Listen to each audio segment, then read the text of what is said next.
Misalnya kita sebagai istri kan kita harus memenuhi hak suami di malam Ramadan misalnya. Tapi itu tadi tertakar gitu loh. Dan itu kan ayat Al-Baqarah 187 gitu. Jadi sekali lagi hadirin Allah muliakan, 4 senjata ini dikontrol benar-benar, diturunkan khususnya di Ramadan.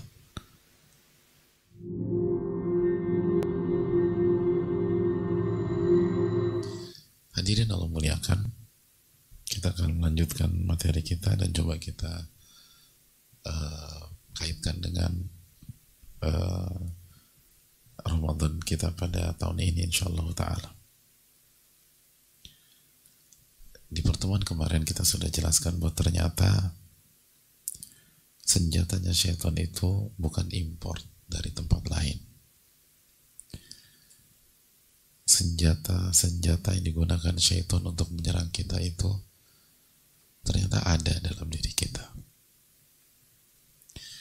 Karena senjata itu bernama syahwat,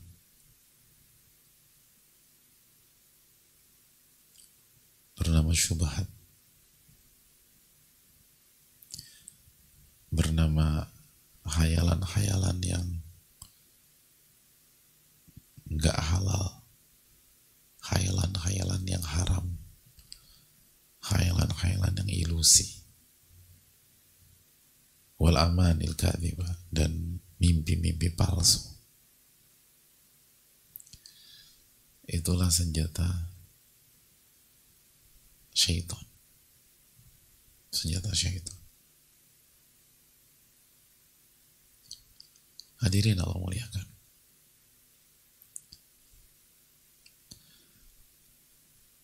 itu hal yang perlu kita camkan. Jadi senjata syaitan apa? Syahwat, syubhat, khayalan, dan angan-angan dusta.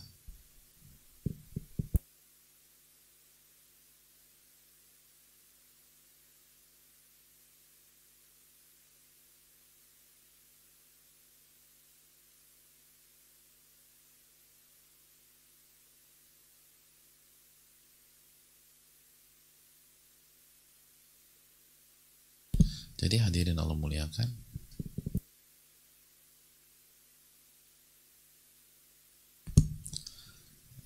jadi inilah senjata mereka. Jadi yang mereka gunakan untuk menyerang kita apa? Syahwat yang ada dalam diri kita. Yang mereka gunakan untuk menyerang kita apa? Syubhat yang ada dalam kepala kita.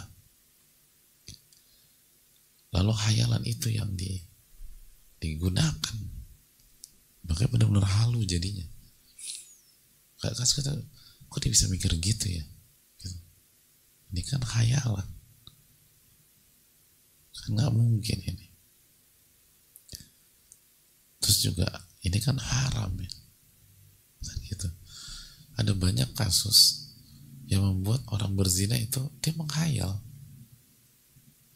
dia menghayalkan wanita-wanita atau satu wanita, itu yang membuat akhirnya dia memperkosa wanita tersebut. Na'udzubillah, gara-gara hayalannya.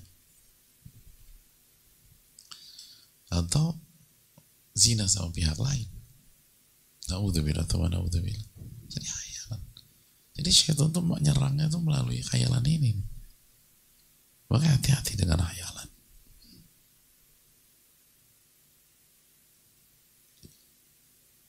Dan tambah lama tambah parah hayalan tersebut. Lalu yang berikutnya adalah mimpi-mimpi palsu. Nah, korelasinya apa hadirin? Kalau kita ingin berhasil di Ramadan kali ini, maka hilangkan atau minimkan senjata-senjata syaitan. Minimkan.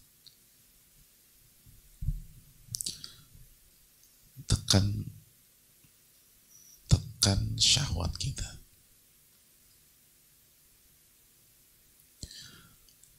Lalu jangan baca data yang gak jelas.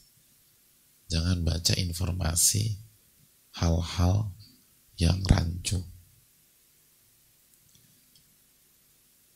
Jangan baca misalnya hal-hal yang bisa ngerusak kita dan kasih syubhat buat kita itu. Jangan. Orang tuh sering kali jatuh dalam syubhat karena kesombongannya. Dia baca semuanya. Akhirnya rancu sendiri. Dan penyebabnya ya karena Anda terima seluruh informasi, itu masalahnya. Jadi kena syubhat ya. Banyak orang, dan ini juga terjadi di dunia ibu-ibu, ya bukan hanya ibu-ibu, bapak-bapak, ibu-ibu, itu senang dengan berita-berita gitu. Dan bahkan nawarin, kalau kamu mau bicara apa aja, bicara ke aku ya. Gak takut bahwa itu bisa merusak hati kita. Makanya sebagian ulama mengatakan apa? Jangan jadikan diri dan hati kamu itu seperti bak sampah. Bak sampah. Semua dimasukin. Yang sampah-sampah dimasukin. Saya ingin tanya hadir, gibah itu kata Allah SWT itu makan apa? Bangkai. Kalau bangkai masuk ke kamar kita jadi apa? Nah, ada bangkai kucing sama ayam kita masukin ke kamar kita, jadi apa tuh kamar? Hah? Kotor. Terus bau banget gak sih? Oke. Nah kira-kira kalau bangkai manusia dimasukkan ke dalam kamar kita, gimana? Wih. Gibah itu makan apa tadi? Bangkai apa? Ayam? Oke.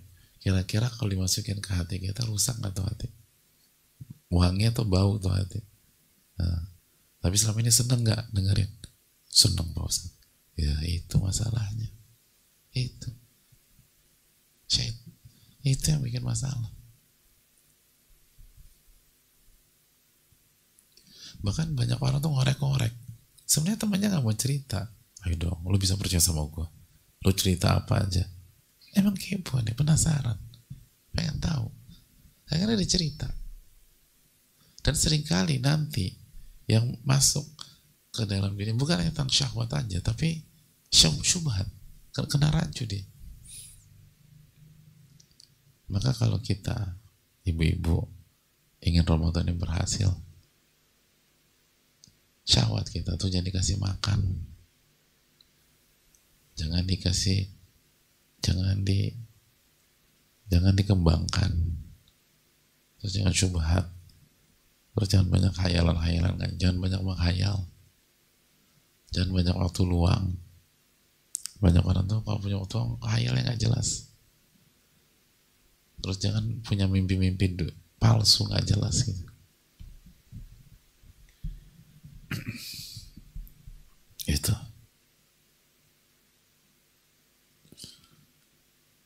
Dan mulai dari kayak keseharian. Mulai dari apa keseharian? Mulai atau diantaranya coba rubah cara kita nyiapin makan buka. Nah ini ibu-ibu. Ibu-ibu masih paket komplit nggak? Kalau nyiapin makanan buka? Ketemu kolak beli. Nanti ketemu cakwe beli. Cakwe enak nih. Gitu. Terus ketemu apa lagi? Hah? Gorengan enak nggak buat buka? Itu mau buka, mau sahur, semua enak kalau satu gorengan. Beli. Terus makanan buka yang buat kita nostalgia dulu tuh apa kira-kira?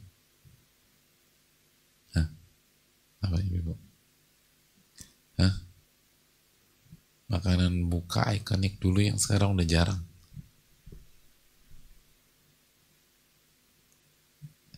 Susah Pak Ustadz, dulu saya nggak puasa. Aduh, berat deh ibu-ibu. Fit apa Fit? Makanan buka dulu yang pokoknya itu kalau itu Ramadan banget deh. Kayak belum puasa Ramadan kalau belum buka itu dulu. Gorengan itu mah bukan itu timeless itu kalau gorengan lah. Kalau dulu saya tuh cakwe ya. Ya itu kan personal ya. Ya jadi ketawain itu kan masih nggak ikonik buat Ramadan sih, tapi dulu tuh kayaknya, sekarang mah biasa aja. Nggak belewa ya, belewa. Kolak, tapi kolak ya biasa. Nah poin saya tuh sering kali ini 2 tangan udah full belanjaan, ketemu tuh makanan nostalgia dan nostalgia dibeli lagi,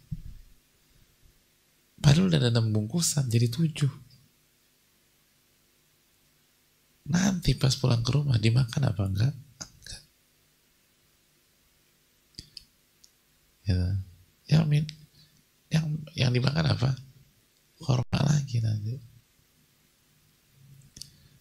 Kan bisa dikasih orang. Mending kalau dikasih orang.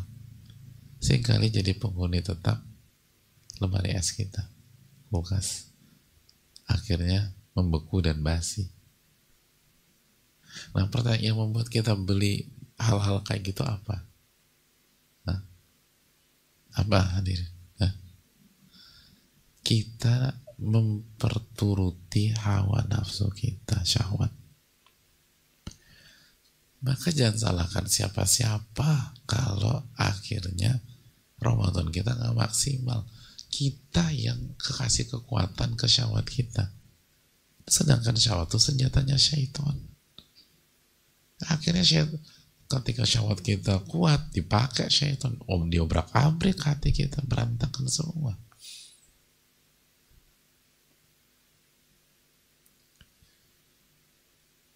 Contoh lagi apa? Contoh memanjakan syahwat di Ramadan secara tidak sadar apa lagi, ibu-ibu?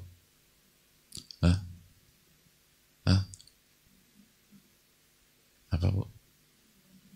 Tidur ya? Ya udah boleh tidur lah.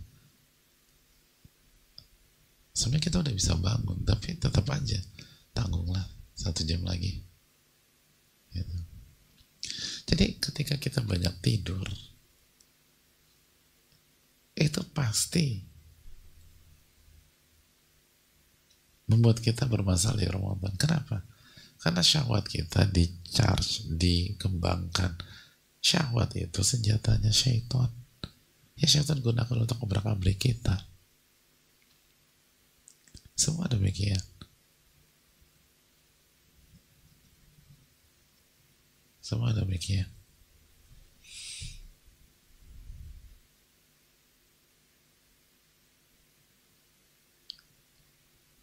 Allah Ta'ala bisa. Jadi hadirin, tolong 4 senjata syaitan ini dilumpuhkan. Dalam arti bukan dihilangkan, enggak, tapi dikurangi. Karena kan kita butuh syahwat di Ramadan.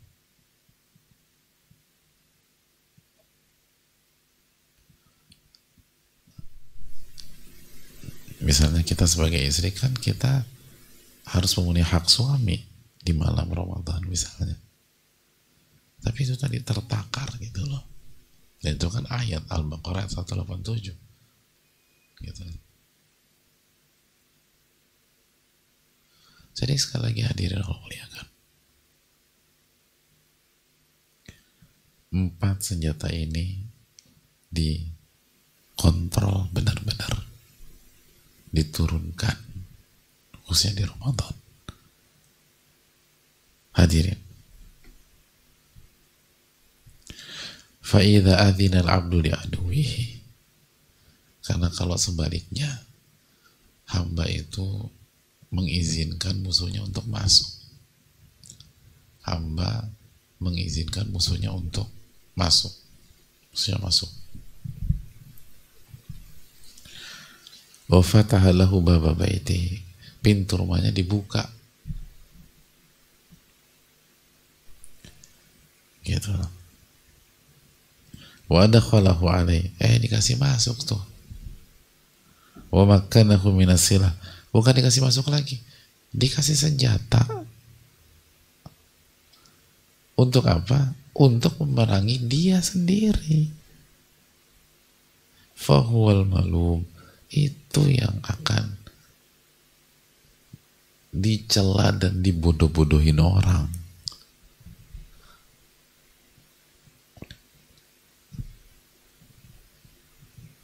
Hadirin Allah muliakan.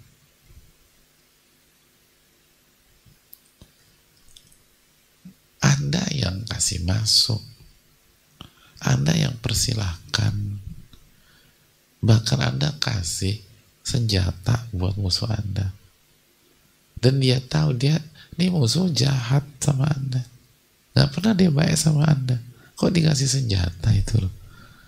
Maka ya Anda diserang pakai senjata itu, maka itu bodohnya luar biasa. Itu masalahnya.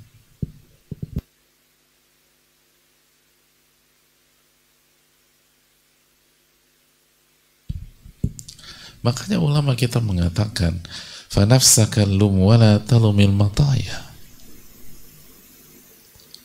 Ulama mengatakan, dirimu itu yang layak kamu cela.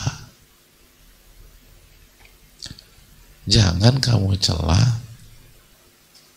binatang tungganganmu itu. Jadi yang pantas dicela itu dirimu, bukan binatang tungganganmu. Maksudnya apa?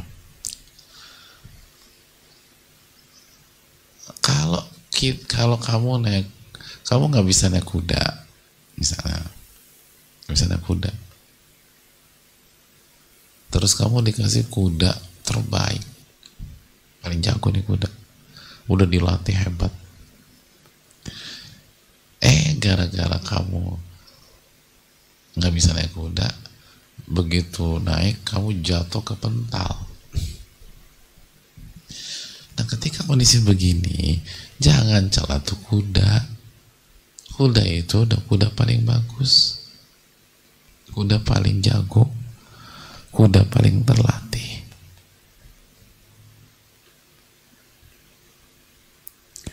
Kuda paling terlatih. Bukan salah dia udah paling jago. Yang salah Anda nggak bisa naik kuda, Anda nggak terlatih. Maka kalau mau mencela, ya cela diri Anda, kenapa nggak latihan? Itu poin. Jadi maksudnya bait ini, kita ini suka nyalain orang, nyalain pihak lain, padahal akar masalah ada pada diri kita.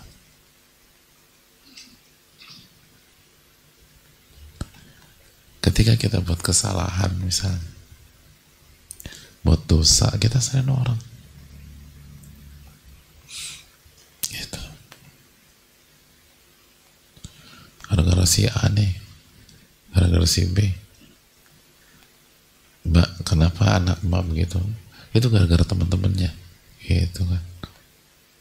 Pokoknya orang terus yang disalahin, padahal masalahnya ada pada kita.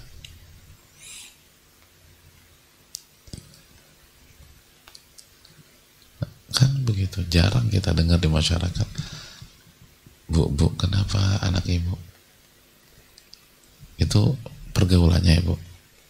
Intinya bukan pergaulan sih, saya yang salah sebagai ibunya gitu kan. Berapa persen orang bilang begitu? Yang sering kita dengar, yang disalahin yang lain. Betul, mereka jelas salah, tapi akar masalahnya kita yang gak ngedidik, nggak kasih pondasi, nggak kasih benteng pertahanan yang kokoh. Sama, kita terjatuh ke maksiat itu, kita buka pintu buat syaitonnya kita kasih masuk.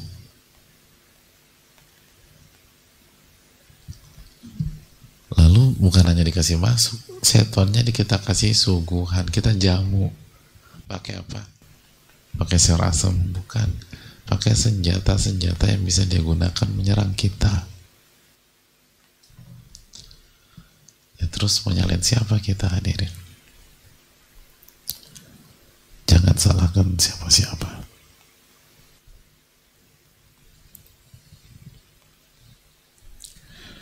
Itu yang perlu kita jawabkan.